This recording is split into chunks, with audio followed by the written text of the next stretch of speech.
Mesdames, Messieurs, bonjour. Le cours d'aujourd'hui porte sur la perception de la hauteur sonore. Il sera suivi de la conférence que donnera Francis Wolff sur la perception de la beauté musicale. Il ne me paraît pas nécessaire de vous inviter à rester l'écouter et je suis en réalité convaincue que d'autres auditeurs se joindront à nous.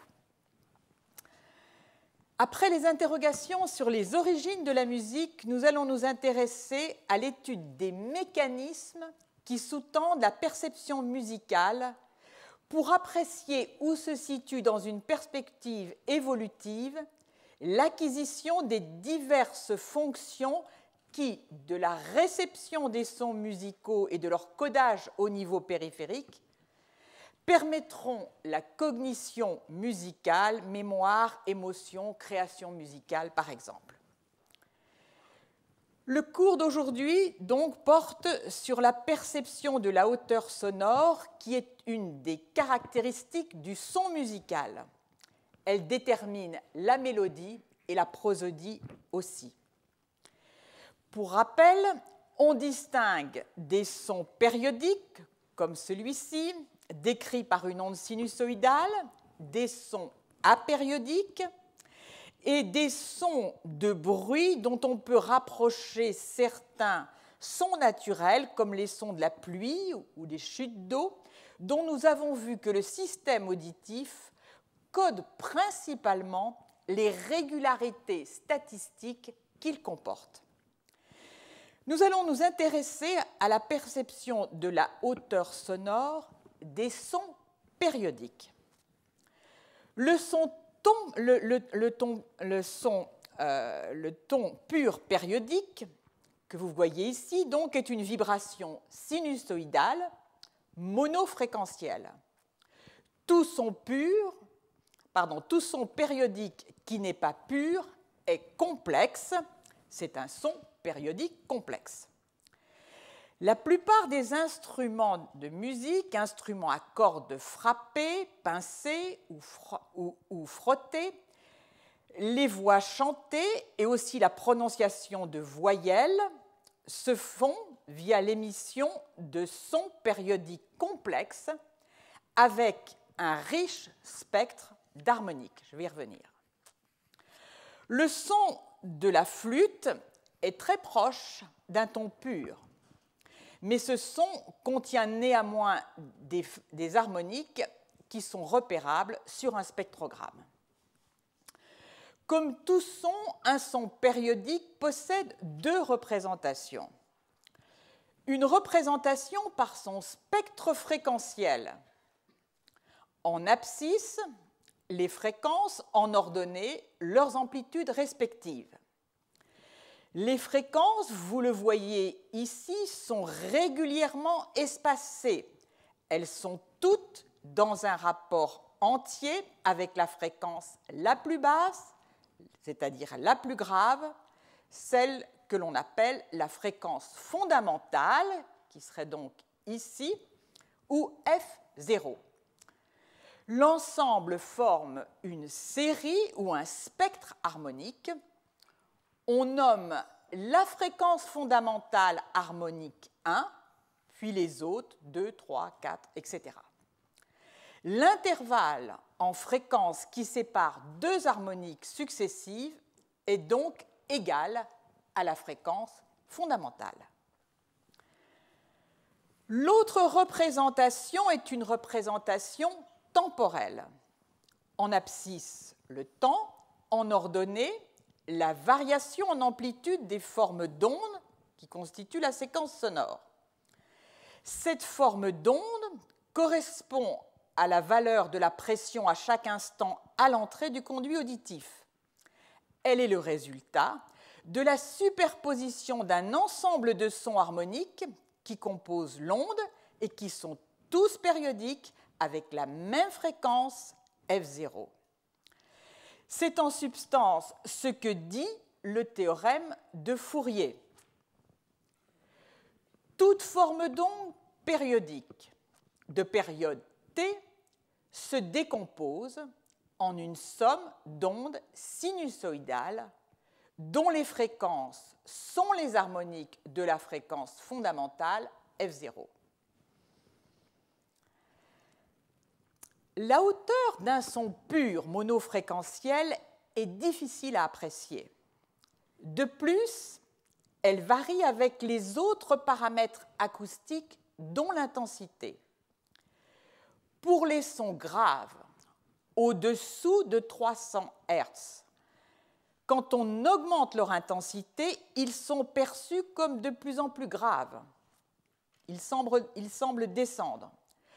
Pour les sons aigus, au-dessus de 3 kHz, quand on augmente leur intensité, ils sont perçus comme de plus en plus aigus. Ils semblent monter.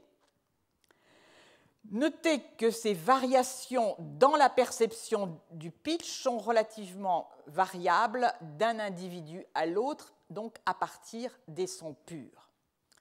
En revanche, la perception de hauteur à partir d'un son harmonique ne varie pas.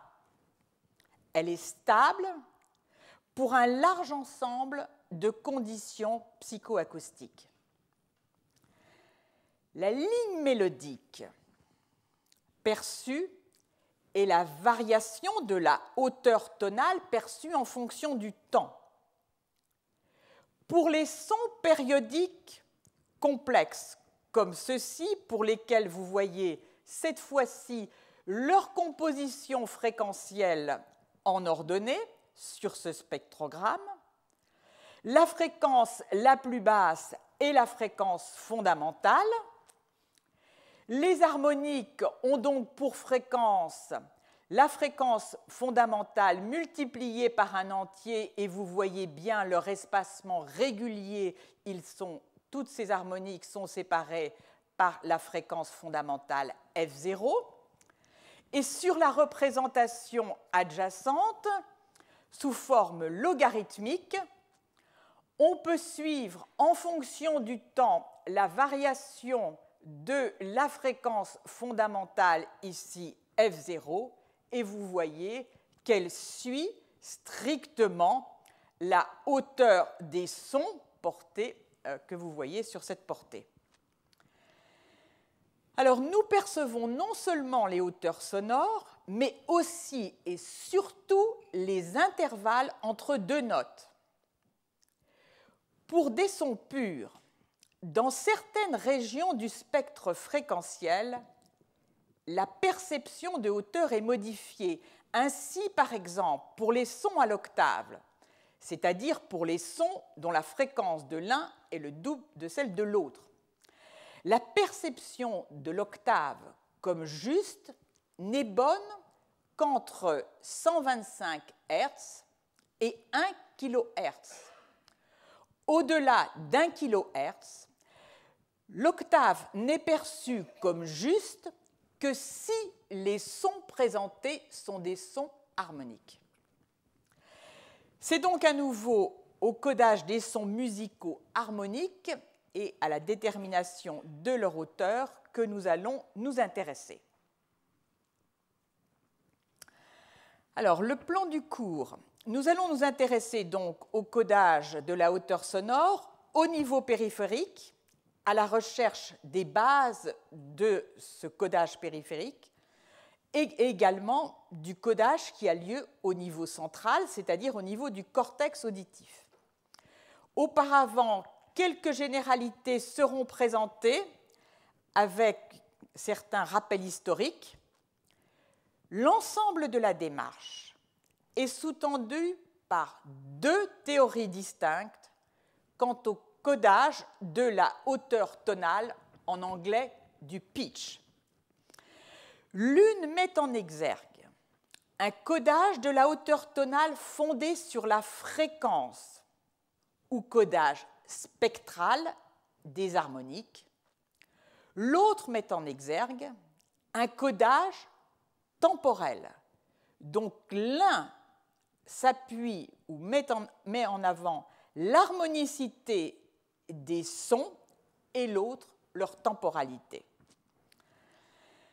Alors aujourd'hui, le débat sur le codage du pitch se poursuit alimenté par des données obtenues au niveau du cortex, à la recherche de neurones dont les propriétés de réponse seraient en accord avec une théorie plutôt que l'autre. La dernière étape est celle des fonctions cognitives liées à la perception de la hauteur tonale. Quelle origine, quelle signification peut-on attribuer à un son harmonique complexe en se fondant sur sa hauteur tonale? Nous ne discuterons pas ce point aujourd'hui. Alors, les données sont très fournies au niveau périphérique, bien moins au niveau du cortex auditif et véritablement embryonnaires en ce qui concerne le traitement de la hauteur sonore au-delà du cortex auditif. Historiquement, dans son ouvrage Harmonie universelle, publié en 1636, le scientifique français Marin Mersenne dit que frapper une corde produit 5 sons en plus du son naturel. Un son à l'octave, une octave plus haut, le son à la 12e, c'est-à-dire une octave plus la quinte, un son à la 15e, 2 octaves, et un 4e son dont il dit qu'il est capable de le percevoir comme étant une 7e majeure, c'est-à-dire surmontée d'une tierce majeure. Marin Mersenne introduit aussi la relation entre la vitesse de vibration des cordes et la hauteur sonore perçue. En 1701, Joseph Sauveur introduit le terme de son fondamental et de son harmonique. Le son fondamental étant le mode naturel de vibration d'une corde et les harmoniques étant ces autres modes vibratoires que vous voyez ici d'ordre supérieur. Jean-Philippe Rameau, en 1722, c'est-à-dire un peu plus de 20 ans plus tard, publie son traité de l'harmonie réduite à ses principes naturels.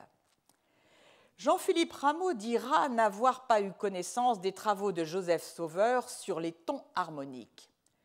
Quoi qu'il en soit, aux travaux de Joseph Sauveur et de Marin Mersenne, Jean-Philippe Rameau ajoute une dimension mathématique supplémentaire.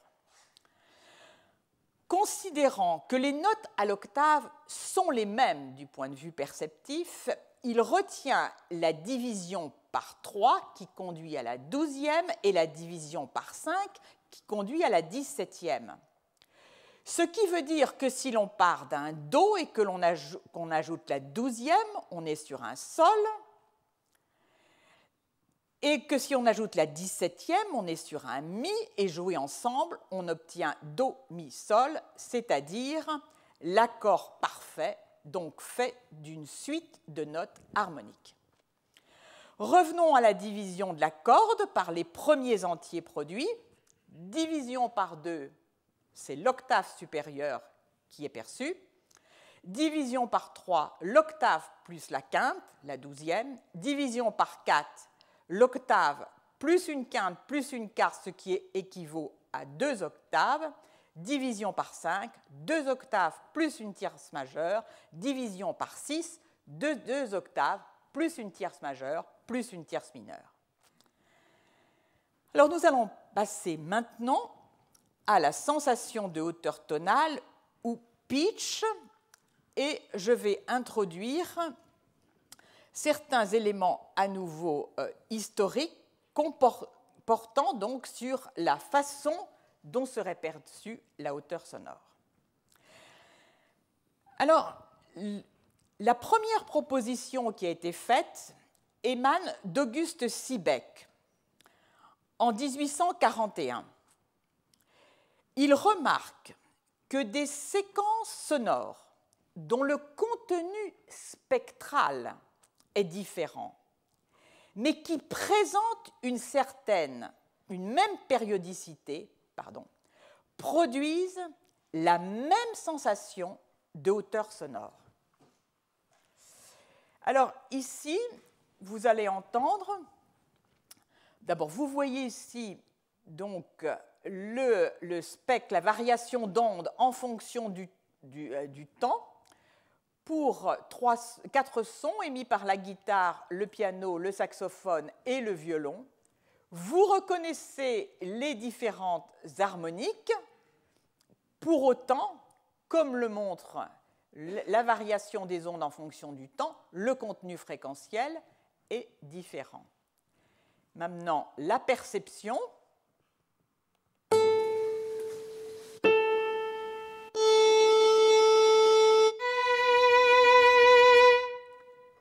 En termes de hauteur, la perception est la même. Il y a des exemples beaucoup plus caricaturaux qui dissocient le contenu fréquentiel et la périodicité. Ici, on peut montrer que pour ce spectre d'ondes qui a la même périodicité dans les 3 cas, donc pour lequel la périodicité en termes de spectre est la même, mais la variation temporelle des ondes différentes, la perception de la hauteur est la même. Bien sûr, il ne s'agit pas de dire que la perception globale est la même, mais la perception de la hauteur est la même.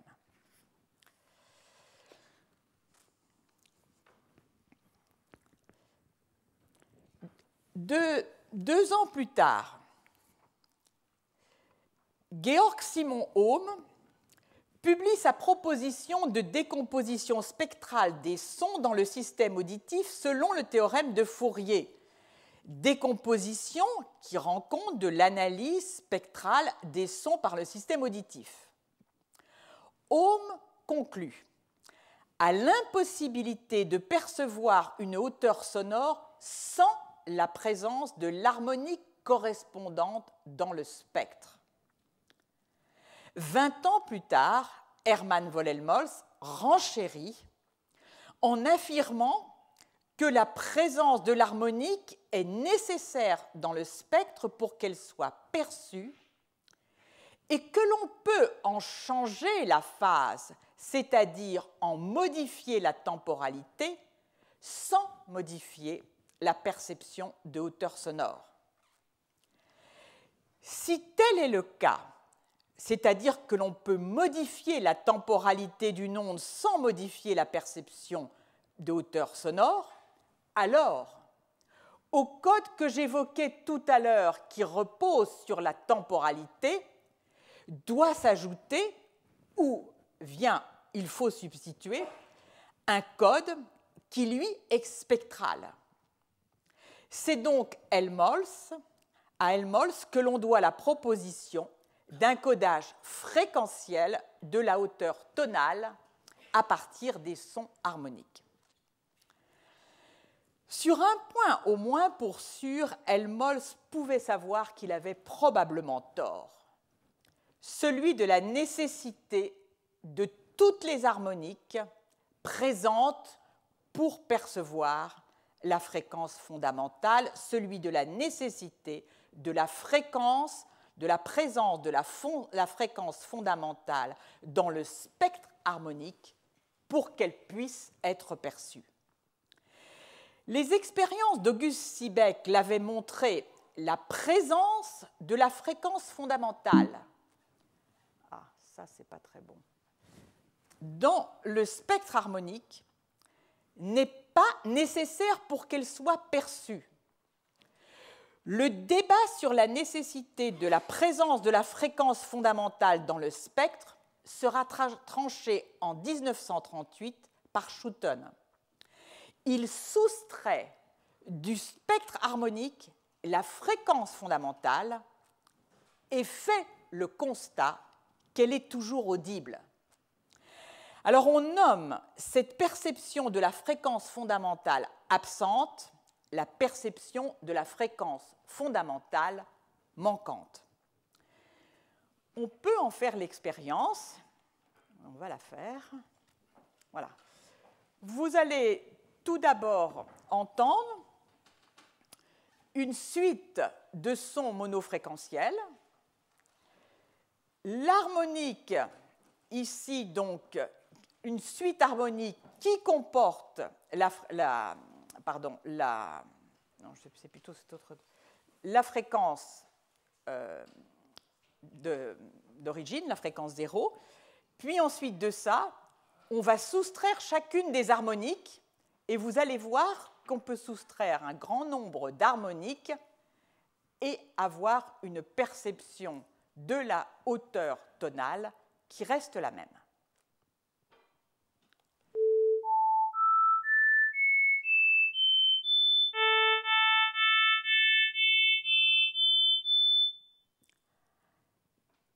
Vous voulez l'entendre à nouveau? Alors, d'abord la suite des sons monofréquentiels, puis les sons harmoniques avec, au fur et à mesure, perte des harmoniques les plus basses. Dès le deuxième son, perte de la fréquence fondamentale, puis ici, perte de la deuxième harmonique, perte de la troisième, etc. On est sur le son pur.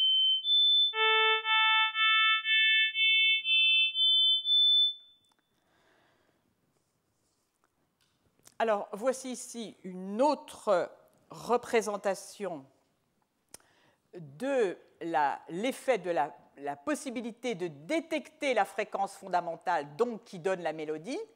À nouveau, des sons purs, puis c'est les sons complexes qui ont la même fréquence fondamentale, mais là on va être sur une gamme, et ensuite de ça, on ne garde que les harmoniques de haut rang ici à partir de la neuvième.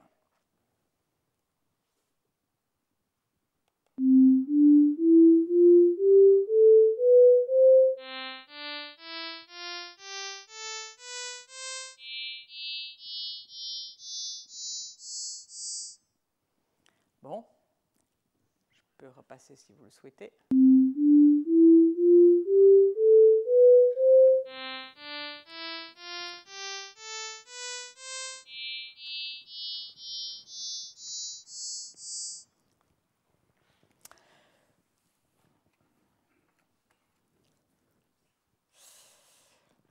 Donc, ces exemples illustrent bien le fait que la fréquence fondamentale, déterminée par la périodicité des sons, peut être perçue en l'absence de la fondamentale elle-même, et même dans cet exemple ici, en l'absence des 9 premières harmoniques. Bien que le son produit, à nouveau, ne vous donne pas, vous n'avez pas la même sensation de son produit, mais en ce qui concerne la hauteur, c'est la même. Alors, vous expérimentez en réalité quotidiennement cette détection de la fréquence fondamentale manquante. Lorsque vous dialoguez avec un interlocuteur au téléphone, les fréquences les plus basses, celles qui correspondent aux fréquences fondamentales, ne sont pas transmises. Par conséquent, c'est le cerveau de l'auditeur qui, à partir des harmoniques de la voix, reconstitue la fréquence fondamentale. Alors maintenant, nous allons passer une partie un peu plus physiologique. Plomb, en 1965, va apporter la preuve que les harmoniques sont analysées dans le contexte des bandes critiques. Je vais donc introduire ce concept de bande critique. Alors, la bande critique, Brian Moore l'a décrit comme suit. Donc, les composants sinusoïdaux sont séparés et codés de façon indépendante dans le nerf auditif à condition que leur fréquence de séparation soit suffisamment grande. Au-delà, le percept de tels sons sous la forme d'un entier cohérent dépend des représentations individuelles de ces différents composants qui vont être assemblés dans un stade ultérieur au niveau du système auditif. Alors historiquement, le concept est peut-être même plus clair. Il est introduit par Fletcher en 1940. Il découle de l'observation suivante. Si on mesure comment varie le seuil de détection d'un signal sinusoïdal en fonction de la largeur de bande d'un bruit masquant que l'on ajoute, on observe la chose suivante. Ici, donc, on va élargir la bande du bruit masquant, dont on maintient par ailleurs la densité. On mesure le seuil auquel le ton pur peut être ou est détecté en présence de cette bande de bruit masquant que l'on élargit. Donc l'expérience consiste à mesurer en fonction de la largeur de bande de bruit l'intensité du seuil à partir duquel le ton pur est perçu. Alors que voit-on en ordonnée? Le seuil de détection du son pur en décibels, qui est un son de 2 kHz, et en abscisse la largeur de la bande du bruit masquant. Plus on élargit la bande de ce bruit masquant, plus le seuil de détection du son s'élève. C'est une réponse attendue. Le bruit devient de plus en plus couvrant. Il faut augmenter l'intensité du son test pour qu'il reste décelable. La largeur de la bande de bruit d'un son masquant, ici, il s'agit d'un son de 50 Hz, est initialement étroite. On l'élargit jusqu'à 400 Hz et on voit que le seuil de détection du son pur s'élève en parallèle. On continue d'accroître la largeur de la bande du son masquant et là, le seuil de détection du son test ne s'élève plus. L'augmentation de la largeur de bande du bruit masquant n'a plus d'effet. Ce résultat a été validé par un grand nombre d'expériences et interprété par Fletcher de la façon suivante. Au-delà d'une largeur de bande de 400 Hz, son élargissement, comme je vous le disais, n'a plus d'effet sur la perception du son test. En conséquence, écrit-il, comme l'avait suggéré Helmholtz, le système auditif se comporte comme un ensemble de filtres acoustiques, dit aussi filtres auditifs, dont les bandes passantes se chevauchent. Seuls les composants du bruit masquant dont la fréquence tombe dans le filtre qui laisse passer le son test ont un effet sur la perception de ce dernier. La largeur de bande au-delà de laquelle son élargissement spectral n'a plus d'effet sur la perception du son est dite bande critique. Ici, elle est de 400 Hz pour un son de 2 kHz. Ainsi, chez l'homme, on décrit une trentaine de bandes critiques chevauchantes qui couvrent donc l'ensemble du spectre fréquentiel analysé au niveau cochléaire.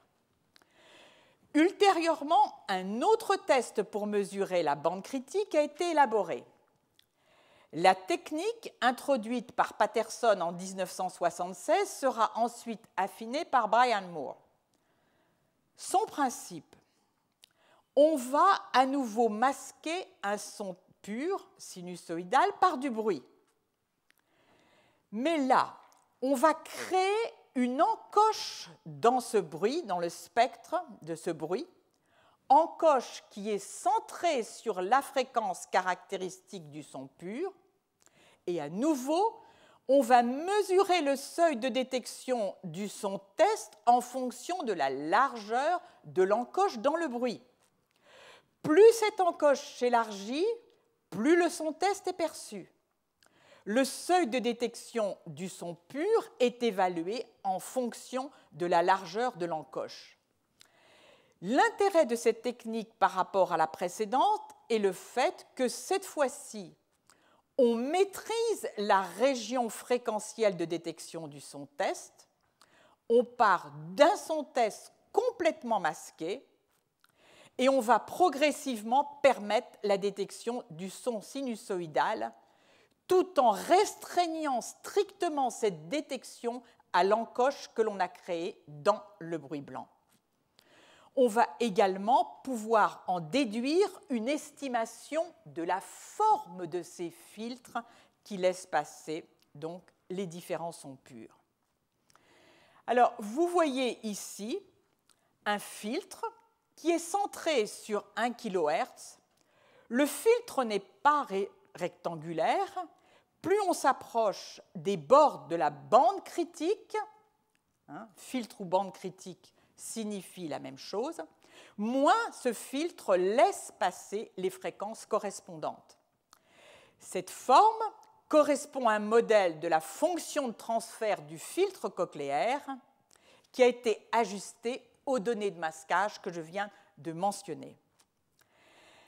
Alors, la notion de filtre auditif ou filtre cochléaire et de bande critique est essentielle en psychoacoustique. On en produit aussi une représentation rectangulaire équivalente, abrégée en ERB, qui correspond à un filtre rectangulaire dont l'énergie de sortie est équivalente à l'énergie ici située sur cette courbe, mais qui a une représentation rectangulaire. Ici, en ordonnée, la largeur des différents filtres cochléaires en fonction en abscisse de la fréquence caractéristique. La largeur des filtres cochléaires EBR augmente avec la fréquence caractéristique. Dans cette représentation log-log, leur relation est linéaire. On voit ici sur cette diapositive est schématisé pour un ensemble de fréquences dans un rapport harmonique, les filtres ci-dessous, d'abord étroits pour les fréquences basses qui ne cessent d'augmenter au fur et à mesure que la fréquence augmente. Alors, revenons maintenant à la forme réelle des filtres. Elle varie avec l'intensité sonore. C'est ce que vous voyez sur cette représentation de l'intensité de sonore à la sortie du filtre en fonction de la fréquence. Pour des sons d'intensité faible, le transfert à travers le filtre est grossièrement symétrique. Plus l'intensité du son augmente, ce sont les courbes au-dessus, plus on voit qu'il se déforme. Il laisse davantage passer les sons de faible intensité que les sons de haute intensité. Alors, en incidente, l'idée aujourd'hui est de développer des mesures cliniques objectives de ces bandes critiques. Or, ceci devient possible avec des protocoles utilisant les mêmes bruits avec les encoches spectrales dont nous avons parlé, mais qui se fondent non plus sur des mesures psychoacoustiques, mais sur des réponses électriques, donc donnant des évaluations objectives, que l'on peut enregistrer, ces réponses électriques, sous la forme de potentiels évoqués auditifs ou ABR que les cliniciens connaissent bien. Les résultats sont là, même préliminaires, mais ils sont là. Ils démontrent que l'on peut lire ces bandes cochléaires dès la première onde ABR. Les bandes critiques, on peut donc en déduire, sont bien d'origine cochléaire puisqu'elles sont présentes au niveau de la première onde de la réponse électrique sous forme d'ABR, qui est la réponse des neurones auditifs. Alors, ce qui est intéressant, c'est que non seulement on va s'approcher d'une mise en évidence objective de la taille des bandes critiques chez l'homme, mais aussi chez l'animal, ce qui va permettre, puisque chez l'animal, on peut faire varier un certain nombre de paramètres, de pouvoir déceler plus finement comment, de manière objective, varie en fonction d'un certain nombre de paramètres acoustiques la bande critique. Revenons à nos sons harmoniques. Je vous l'ai dit, en 1964, Plomb apporte la preuve que les harmoniques sont analysées dans les bandes critiques. L'objectif de ce travail est tout d'abord d'élucider comment les harmoniques des sons complexes sont entendus. On présente à un auditeur un son complexe, harmonique, et un son pur. Tantôt le son pur est présenté à la fréquence d'un harmonique, on peut dire un harmonique ou une harmonique, on dit une harmonique quand on réfère à la fréquence, mais on dit aussi un harmonique. Alors, on présente donc d'une part le spectre harmonique et d'autre part un son pur qui a donc dont la fréquence est la même que la fréquence de l'harmonique, et on présente aussi d'autres options possibles, c'est-à-dire on va lui demander si le ton pur présenté, il l'entend à la même hauteur que l'harmonique en question, ou s'il se rapproche davantage de l'harmonique immédiatement la plus élevée ou la plus basse. Alors, voici les résultats qui ont été obtenus à partir d'un son harmonique qui comportait 12 harmoniques. On ordonnait le nombre des harmoniques et en fonction, en abscisse, de la fréquence sonore. Ce que l'on voit, c'est qu'un auditeur est capable d'identifier en moyenne les harmoniques jusqu'à l'harmonique 7, entre 5, on peut dire entre 5 et 8, pour une fréquence fondamentale qui va de 64 Hz à 2 kHz. Alors, ces harmoniques qu'il peut distinguer les unes des autres, on va les appeler résolues. Alors, qu'est-ce que ceci signifie que les harmoniques soient résolues? Ceci signifie, et c'est ce qui a été montré ultérieurement, que ces harmoniques sont situées dans des bandes critiques distinctes. Ici, vous avez la séparation entre les différentes harmoniques voisines en fonction de la fréquence de ces harmoniques qui sont indiquées par ces cercles vides. La courbe ici est la courbe que vous avez vue des filtres acoustiques ou bandes critiques précédemment. Eh bien, on voit que les harmoniques résolues suivent bien la courbe des bandes critiques et, comme je vous le disais tout à l'heure, on peut en déduire que la distinction des harmoniques suit la distinction des fréquences opérées par les bandes critiques et que, par conséquent, deux harmoniques ne sont distinguables l'une de l'autre, c'est-à-dire ne sont résolues que si elles appartiennent à des bandes critiques différentes. À partir de ces observations, les questions suivantes se posent. Puisque la fréquence fondamentale peut être absente du spectre harmonique et être perçue, quelles sont les harmoniques qui sont importantes pour la détection de la fréquence fondamentale? Quels sont les mécanismes qui sous-tendent la détection de la hauteur tonale à partir des harmoniques? Mécanisme temporel ou mécanisme spectral? Quelles sont les limites de la détection de la hauteur tonale? Quelles sont les harmoniques qui sont les plus importantes pour déceler la fréquence fondamentale manquante? Beaucoup de travaux ont exploré ce point en utilisant des protocoles assez différents qui ont conduit à des résultats grossièrement cohérents mais divergeant légèrement sur certains points. Il y a accord sur l'existence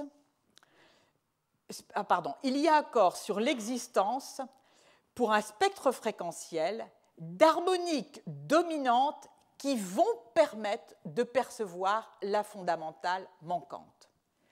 Quelles sont-elles?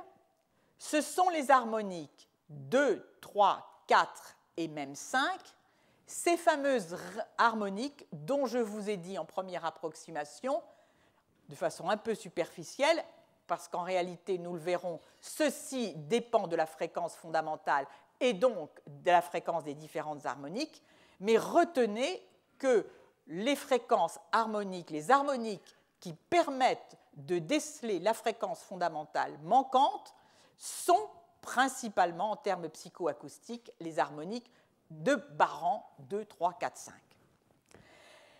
Quels sont les mécanismes qui sous-tendent la détection de la hauteur tonale? Nous venons de voir qu'il existe des harmoniques complexes, des harmoniques résolues et des harmoniques qui, par conséquent, ne vont pas être les harmoniques les plus hautes qui sont non résolues. Au début des années 90, la question se pose ainsi. Beaucoup de sons périodiques de notre environnement ont des harmoniques faibles qui sont résolues et d'autres plus élevées qui ne le sont pas. Il est proposé que leur détection respective mette en jeu des mécanismes différents. Et l'ensemble des résultats, aujourd'hui, paraissent étayer cette proposition. Pour les harmoniques résolues, on suppose que chacune d'elles, comme je l'ai dit, appartient à une bande critique distincte et qu'à ce stade, on appelle filtre cochléaire.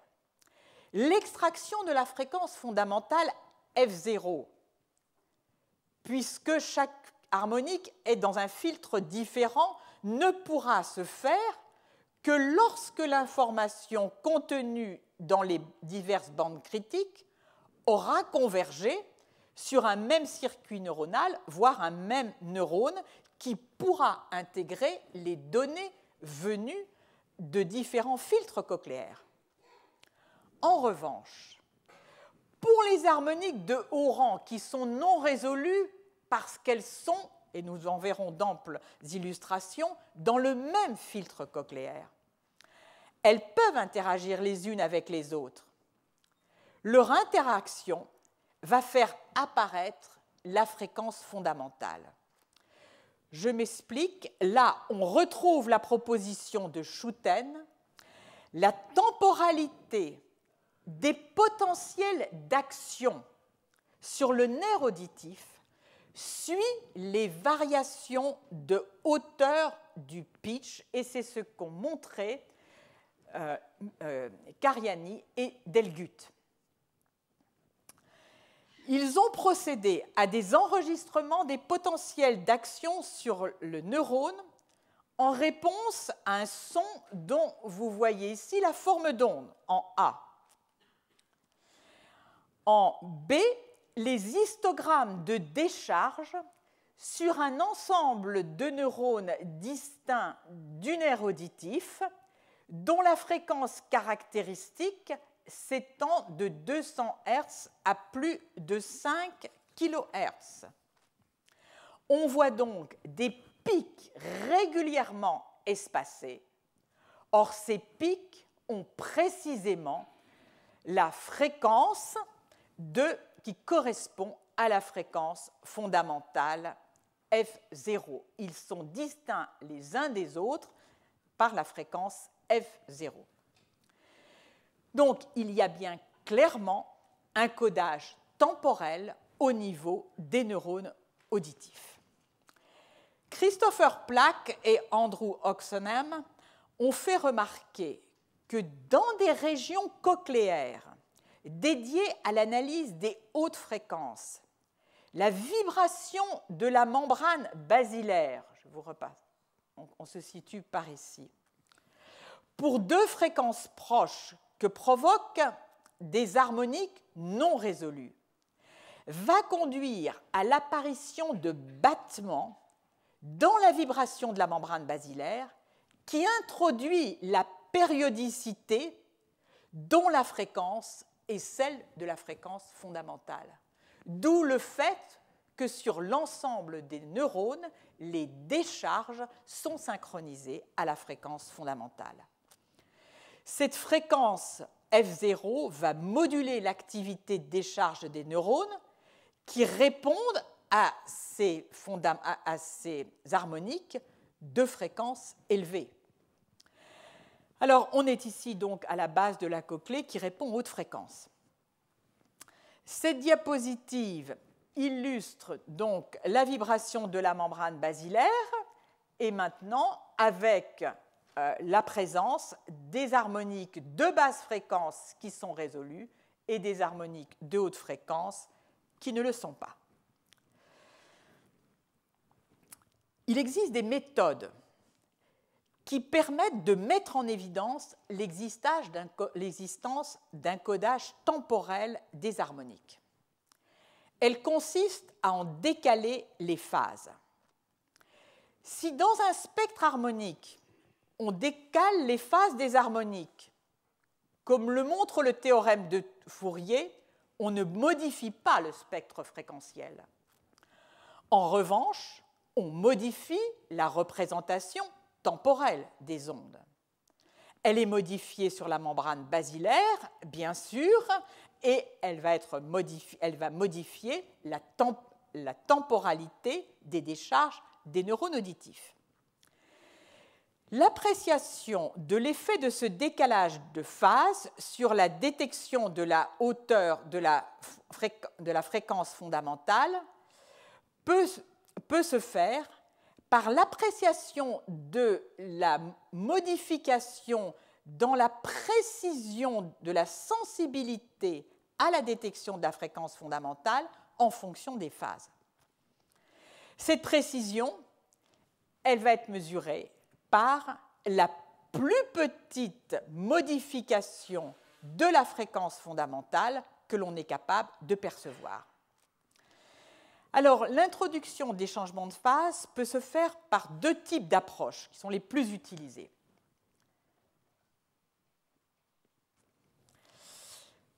Alors, l'une va consister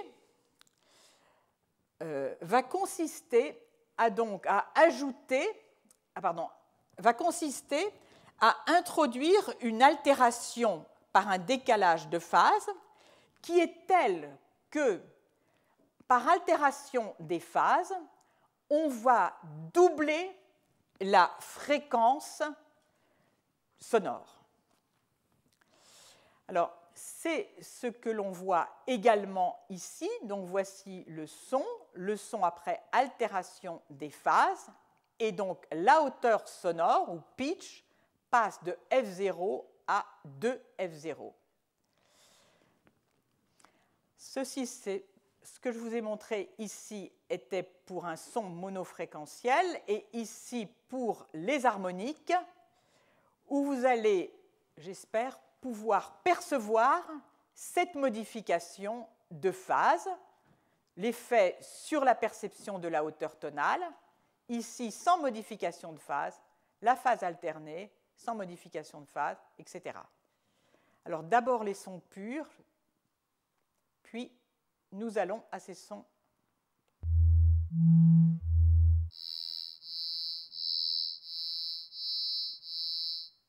Je ne sais pas si vous percevez vraiment, mais c'est le problème de tout ce qui passe à travers l'ordinateur. Tout le son est comprimé et par conséquent, ça devient assez difficile de percevoir la différence introduite par la modification de phase sur, ici, donc notée par Alt. Vous voulez réécouter ?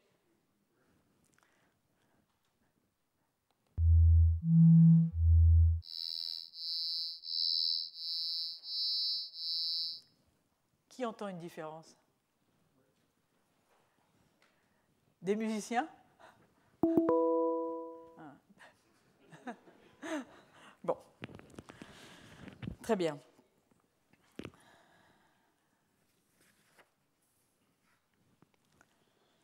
Alors, il existe une autre façon de modifier les phases qui est un peu différente et qui va donc conduire au passage de décharges de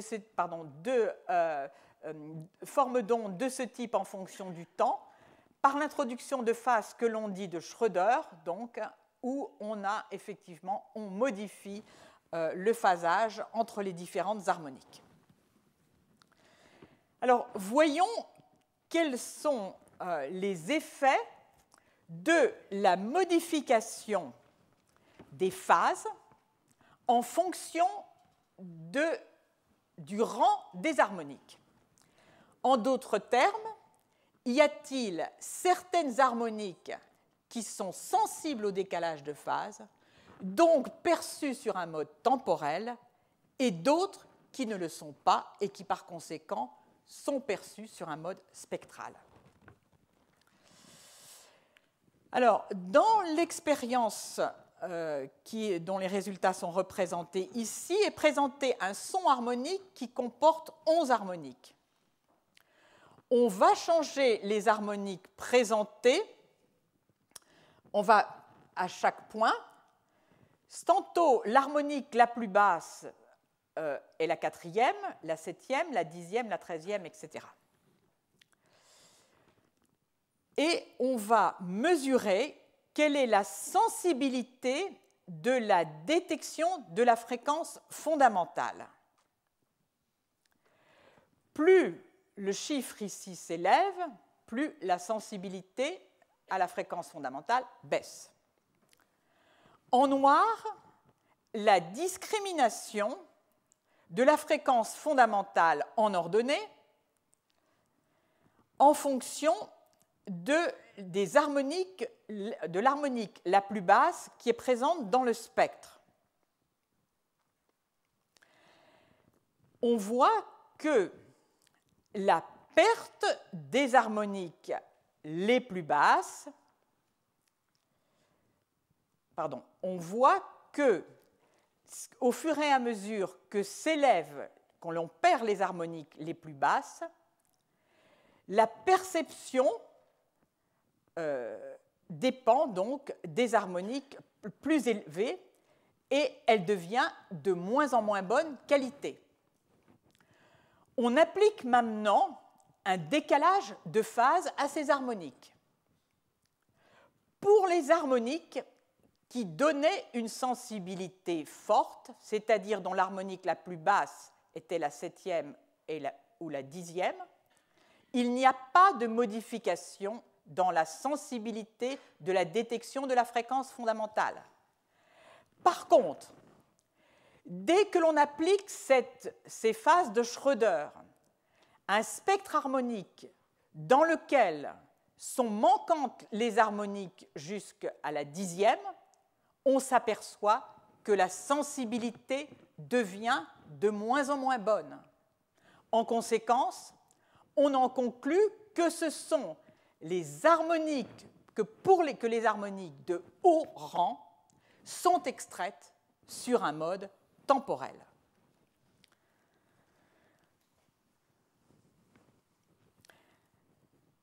Alors, quelles sont les fréquences maximales que peuvent avoir les harmoniques donc de haut rang pour contribuer à la détection de la hauteur tonale? Donc, nous avons vu qu'elles peuvent être très élevées en s'appuyant sur un codage de type temporel. En 2011, Oxenham montre que des harmoniques de très haute fréquence, qui individuellement ne sont pas perçues, peuvent évoquer une perception de hauteur sonore, comme ces deux-ci dont la fréquence fondamentale qui est présentée, dont les fréquences qui sont présentées sont supérieures à 7 kHz. Par conséquent, ceci constitue un argument en faveur de l'idée que pour obtenir une extraction temporelle des harmoniques de haut rang, nul n'est besoin de s'appuyer sur le codage en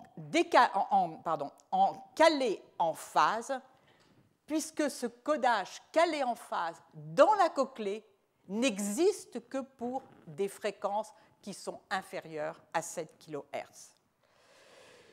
Donc, ce papier a soulevé beaucoup de discussions. La proposition alternative qui était à ce moment-là proposée par ces auteurs est qu'il existe au niveau central une sorte de patron des différentes harmoniques et que tout son harmonique arrivant puisse être comparé à ce patron central, ce patron ayant la possibilité de coder la fréquence fondamentale. Alors maintenant, un mot juste de la limite inférieure de la détection de la hauteur tonale. Vous allez voir, ou plutôt entendre, que la détection de la hauteur tonale, ici donc, reste possible avec un spectre harmonique, alors que pour les sons équivalents monofréquentiels, elle n'est plus possible.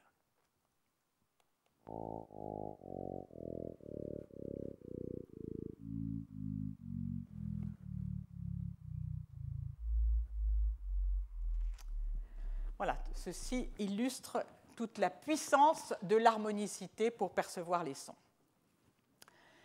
Alors, nous allons passer maintenant à la détection au niveau central, au niveau du cortex auditif, de la hauteur tonale. Je vais m'appuyer sur deux articles. Les auteurs sont les mêmes, Daniel Bendor et Wang. Alors, le premier article est un article qui a été publié en 2005 dans la revue Nature. C'est un article qui porte sur l'analyse au niveau cortical des réponses à la hauteur tonale chez le marmouset. Alors, le marmouset est distant de l'homme de 40 millions d'années. Pourquoi est-ce un animal qui nous intéresse tout particulièrement? C'est un animal qui vocalise et qui a une communication par les vocalisations. Donc, les vocalisations ont véritablement une valeur écologique.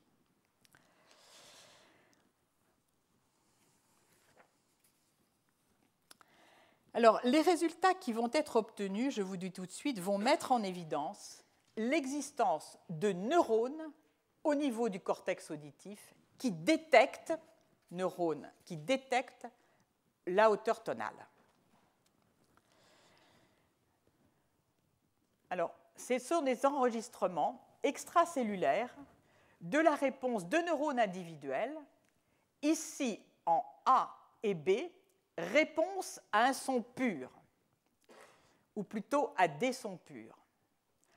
Alors, on voit que ce neurone, comme celui à côté, répondent à des sons purs dans une gamme fréquentielle, ici autour de 300 Hz et ici autour de 500 Hz.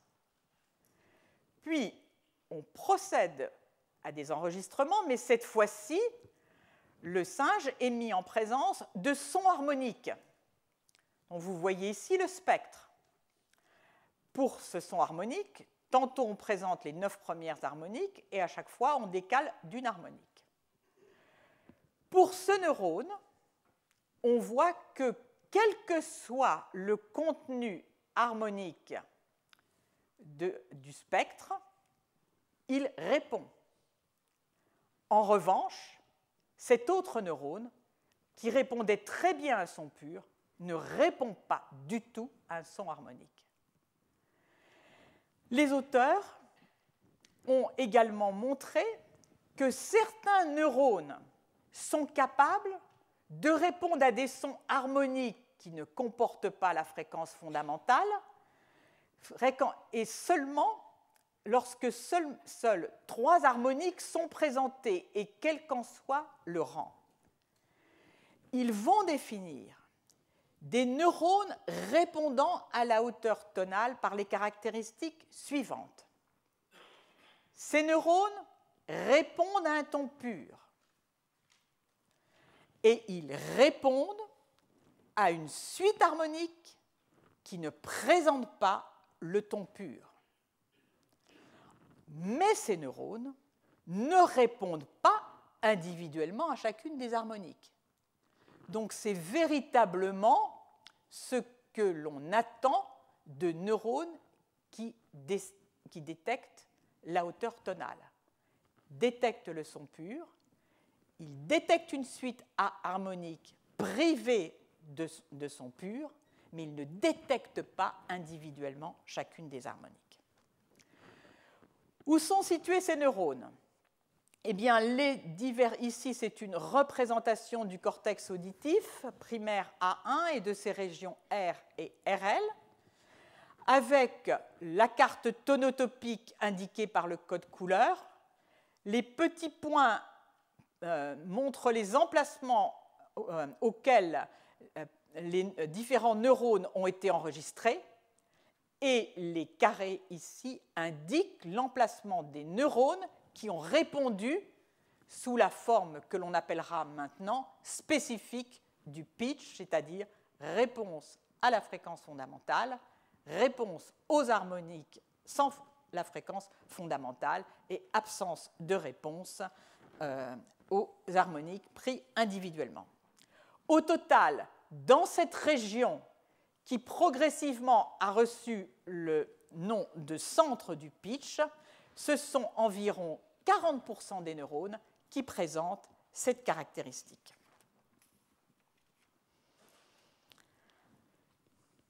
Alors ici, c'est une autre représentation qui indique donc où se situent ces neurones sensibles au pitch. Alors voyons maintenant les caractéristiques de ces neurones. À quoi répondent ces neurones? Nous avons donc vu qu'ils répondent aux harmoniques, mais répondent-ils à des variations temporelles? Alors là, il s'agit de données moyennées sur plusieurs neurones, et ce qui est fait, c'est que dans cette suite harmonique, on introduit des variations temporelles. Plus la variation temporelle est importante, plus le taux de décharge baisse. Donc, d'une certaine façon, au moins certains de ces neurones sont sensibles à la composante temporelle des harmoniques. Autre élément, ces neurones sont-ils sensibles à ce que l'on appelle les bruits itérés ou bruits d'ondulation itérative abrégés en IRN, que vous voyez ici. Ce sont des bruits qui sont engendrés à partir d'un bruit sans périodicité temporelle, mais qu'on translate un certain nombre de fois, et donc les bruits se superposent les uns aux autres. Et on obtient ainsi un bruit à large bande ondulée. Plus le nombre de répétitions est important, plus se deviennent visibles un certain nombre de fréquences. Fréquences dont la périodicité est la périodicité de la translation du bruit blanc. Alors, petit à petit, elles donnent une impression de ces fréquences répétées vont donner donc la perception de la hauteur tonale, perception qui, à nouveau, est fondée sur la périodicité, c'est-à-dire est fondée sur une composante temporelle. Je vais vous faire entendre ces bruits qui sont régulièrement utilisés.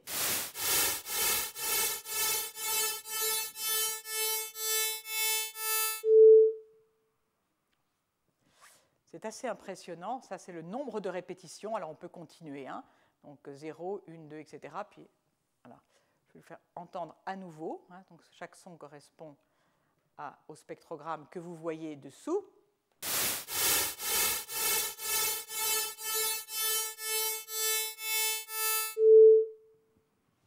Pas très agréable. Hein. Alors, comment répondent ces neurones? Eh bien, ces neurones spécifiques du pitch ont une autre marque de leur aptitude à répondre à des indices temporels. Plus on présente des sons dont l'itération est importante, plus il décharge. Dernier élément,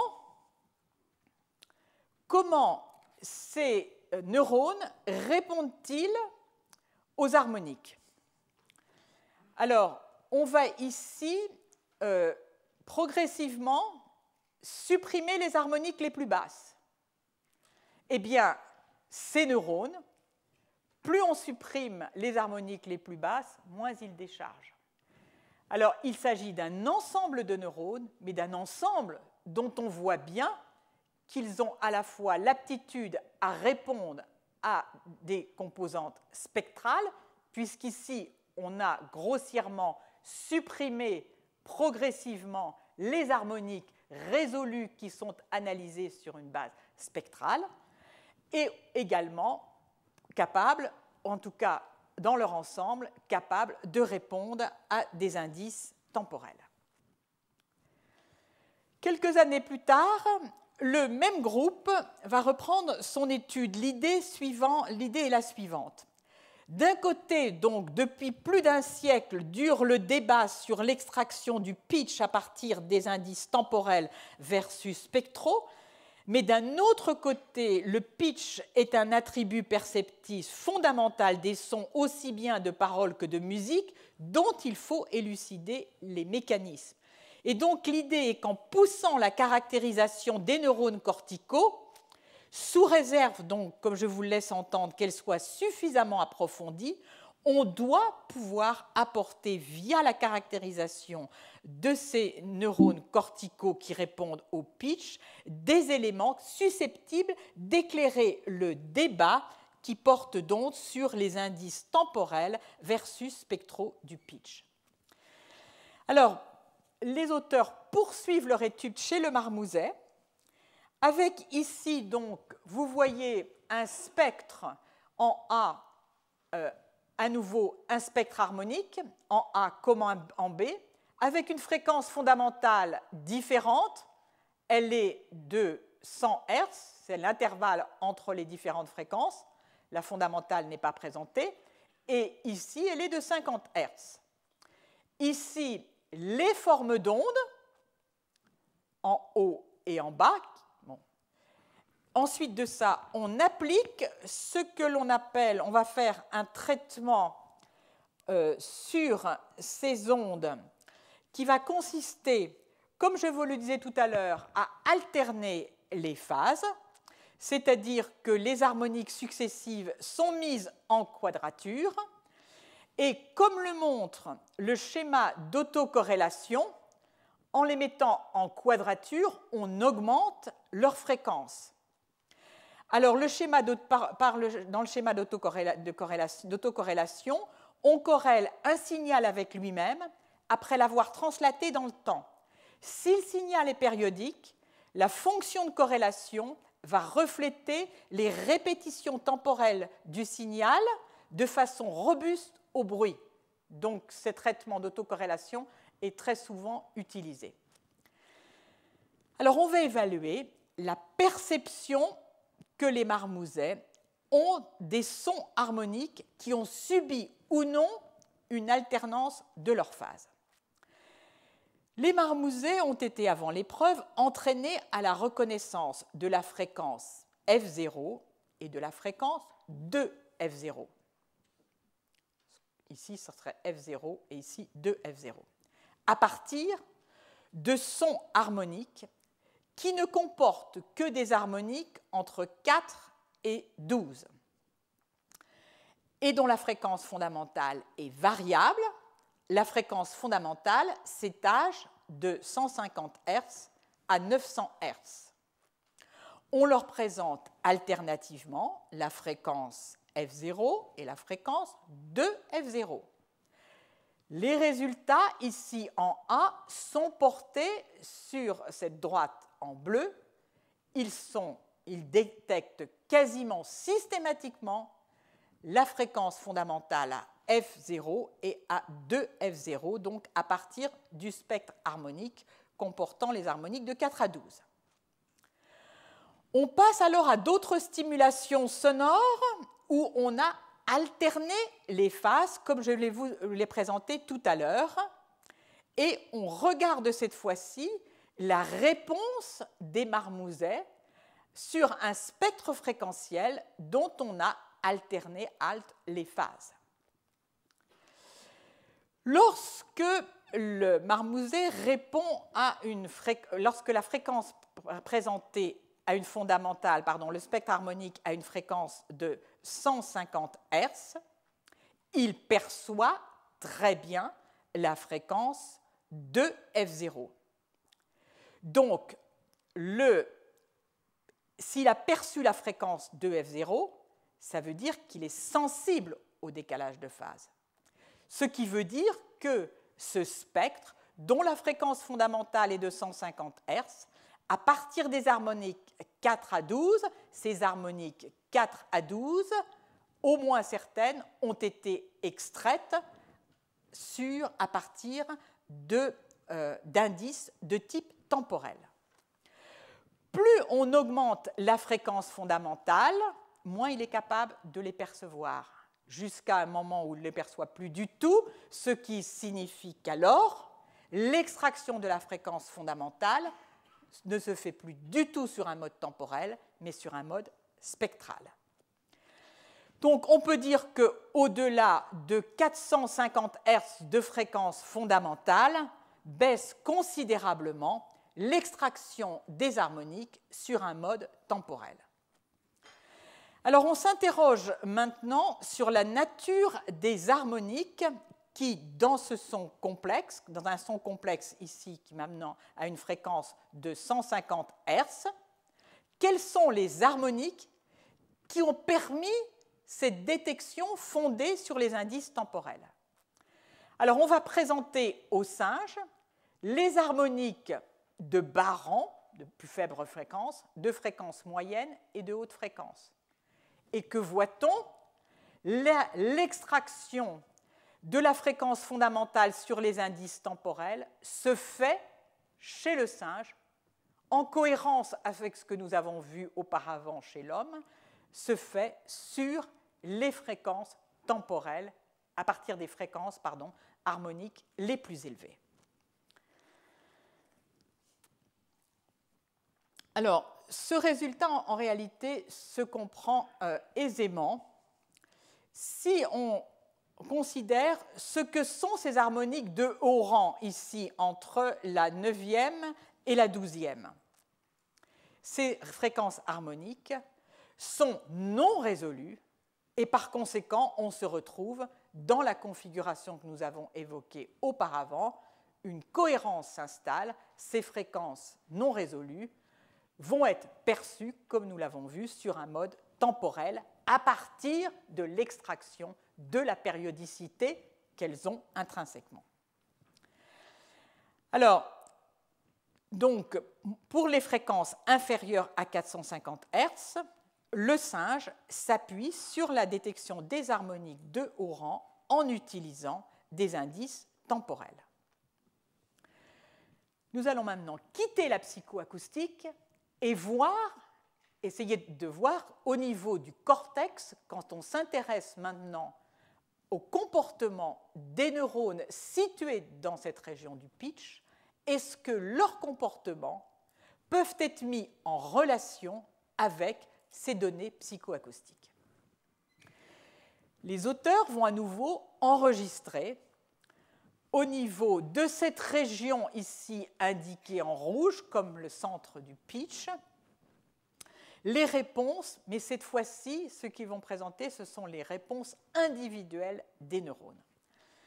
Et donc, regardez ce qu'elles sont. Ce sont des neurones qui ont été sélectionnés comme répondant à un son monofréquentiel, donc qui ont une fréquence caractéristique, répondant à un spectre harmonique dont la fréquence fondamentale est la même que celle du son pur auquel ils répondent, ne répondant pas non plus aux harmoniques individuelles.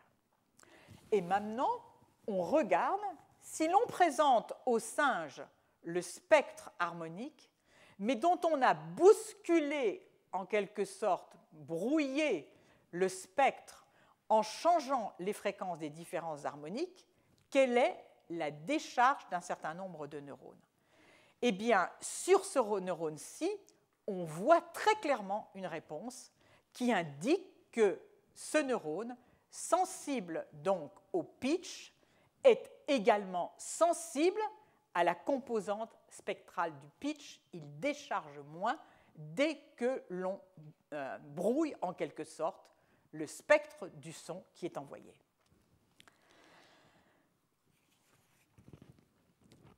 Alors, poursuivant cette analyse des neurones un à un, les auteurs vont déceler, par exemple, des neurones de ce type, ici, dont le taux de décharge, en bleu, un son monofréquentiel, indique qu'il donc, a une fréquence caractéristique qui se situe autour de 115 Hz, donc en bleu, et en rouge, lorsque l'on alterne les phases, le neurone lui-même répond à l'alternance des phases.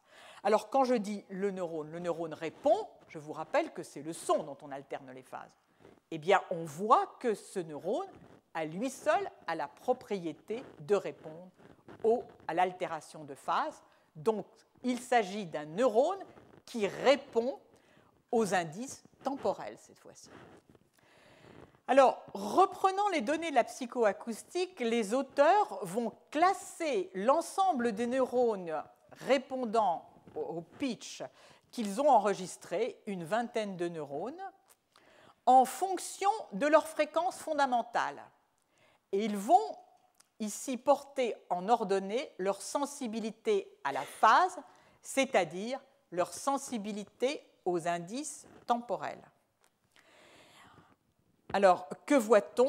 Eh bien, qu'il y a une très grande, qu'on peut classer les neurones en deux groupes. On ne s'intéresse qu'aux cercles qui correspondent aux sons qui ont été présentés sous forme harmonique. Quand les neurones ont une fréquence caractéristique inférieure à 450 à gauche de la ligne verticale, en noir, ils sont sensiblement plus sensibles à l'alternance de phase que ne le sont les neurones dont la fréquence caractéristique est supérieure à 450. Donc ce résultat, qui est totalement en cohérence avec ce que nous avons vu au niveau acoustique, c'est-à-dire où nous avions vu que pour des fréquences faibles, inférieures à 450, l'animal répondait avec des indices temporels et au-delà de 450 avec des indices spectraux, on le retrouve au niveau des enregistrements des neurones individuels. Alors, quelles sont les harmoniques qui confèrent à ce neurone son aptitude à répondre à un mode temporel?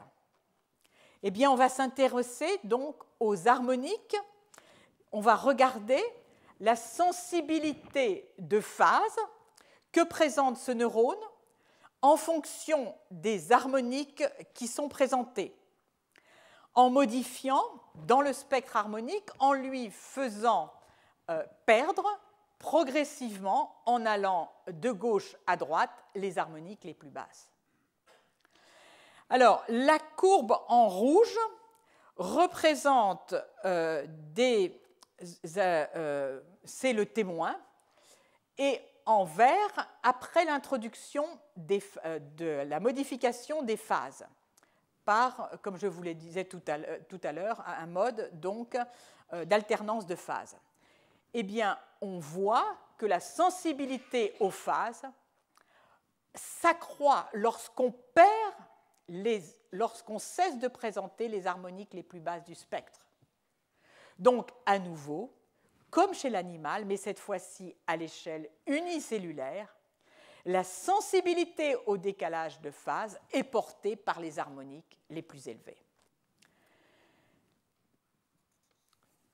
Je trouve que c'est relativement impressionnant de voir qu'un neurone individuellement reproduit les caractéristiques qui ont été observées au niveau psychoacoustique. Alors, dans la diversité des neurones qui ont été analysés au niveau de ce centre de pitch, il en est certains qui répondent à la modulation en fréquence et il en est d'autres qui ont un comportement tout à fait spécifique.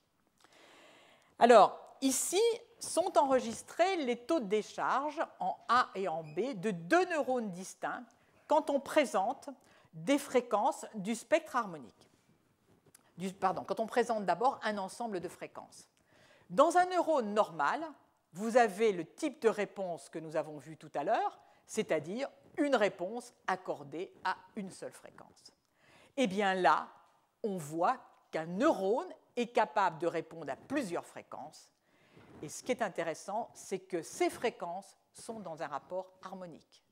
Donc il existe aussi, au niveau de ce centre de pitch, des neurones qui répondent véritablement au spectre harmonique.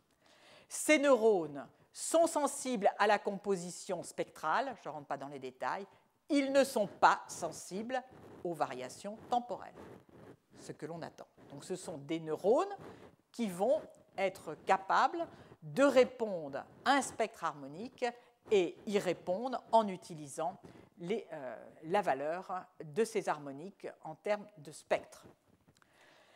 Alors, je vais brièvement présenter le dernier article parce qu'il y a un fil conducteur dans les différents cours qui vise à identifier quelles sont les caractéristiques dans l'écoute musicale, ou plutôt dans la perception de la musique, qui sont conservées à travers l'évolution. Et la question qui est posée ici est la suivante. Est-ce que les primates utilisent les mêmes mécanismes pour percevoir la hauteur tonale que les hommes? Alors, j'ai donné quelques éléments qui peuvent vous paraître répondre déjà en partie à la question, mais de façon récurrente, dans la littérature, on trouve que tel n'est pas le cas. Ici, cette étude systématique, je pense, clôt le débat, et elle le clôt de façon intéressante. Elle s'intéresse non pas au macaque, qui est beaucoup plus proche de l'homme, mais au marmouset, dont je vous ai dit qu'il était distant de l'homme de 40 millions d'années. Il va être présenté un marmouset, un ensemble de marmousets, des sons, et les questions qui sont posées sont les suivantes. Pour résumer, nous avons vu que la force du pitch dépend des harmoniques résolues. Nous avons vu que le pitch des harmoniques résolues est sensible à l'harmonicité spectrale. Nous avons vu que le pitch des harmoniques non résolues, lui, est sensible aux variations temporelles, c'est-à-dire aux variations de l'enveloppe. La force du pitch dominée par les harmoniques résolues, ceci signifie qu'en psychoacoustique, la sensibilité de détection aux variations de la fréquence fondamentale est meilleure pour un ton dont la fréquence fondamentale isolée est telle que est basse et pour laquelle, lorsque le spectre harmonique présenté comporte les harmoniques 2, 3 et 4. Le second trait de caractéristique chez l'homme, le pitch des harmoniques résolues est sensible à la qualité même de l'harmonicité spectrale. Nous avons vu qu'en modifiant cette harmonicité spectrale, la détection du pitch se dégrade. Et puis ce que nous avons vu amplement, le pitch s'appuie dans sa détection sur les harmoniques non résolues dont la détection est sensible aux variations temporelles. Ces trois points sont repris à travers cette étude donc menée chez le marmouset, auquel on va présenter ce spectre harmonique, avec donc ce spectre donc présenté sous sa forme de variation temporelle en fonction du temps, sa fréquence fondamentale, avec la sinusoïde de la fréquence fondamentale dans cette représentation temporelle, les harmoniques résolues qui donnent aussi cette périodicité, et les harmoniques non résolues, mais qui sont toujours distantes donc d'une fréquence qui est égale à la fréquence fondamentale et qui donnent cette variation des ondes en fonction du temps. On va ensuite apprécier la façon dont le marmouset est capable de percevoir la hauteur tonale en fonction des 4 sons qui lui sont présentés, le spectre total, la fréquence fondamentale, les harmoniques de haut rang et les harmoniques non résolues. On voit ici le taux de succès de la reconnaissance lorsque le spectre est total. La fréquence fondamentale, comme nous l'avons vu, permet à elle seule très mal de percevoir la hauteur tonale. Si on s'intéresse maintenant aux harmoniques résolues, elles permettent très bien, aussi chez le singe, elles lui permettent très bien de percevoir la hauteur tonale. Quant aux harmoniques non résolues, elles lui permettent, mais comme chez l'homme, à un moindre degré. Maintenant, nous posons la question de la sensibilité de la détection du pitch à l'harmonicité spectrale. Pour ceci, on part de ce spectre périodique, de son périodique, enfin avec les différentes harmoniques, que l'on va bousculer dans la valeur des fréquences en rapprochant ou en éloignant les différentes fréquences, ou bien en les décalant toutes les unes par rapport aux autres. Alors, ce décalage maintient un spectre harmonique, mais la fréquence fondamentale change. Le résultat est porté ici en B. On ne s'intéresse qu'au résultat porté par les sigles en vert foncé. On regarde la sensibilité de détection au pitch qui est comparée lorsque on présente au singe le spectre modifié dans son harmonicité, donc dans son spectre, soit de la façon 1, soit de la façon 2, comparé à ce qu'est le seuil lorsque l'harmonicité est complète et régulière. Eh bien, on voit que le seuil s'élève, donc ceci démontre que le marmouset est également sensible dans la détection de la fréquence fondamentale à l'harmonicité qui existe entre les différentes fréquences. Ensuite, on s'aperçoit que si seul ce spectre est pris en considération et donc comparé au spectre initial, on a à nouveau aussi une sensibilité amoindrie.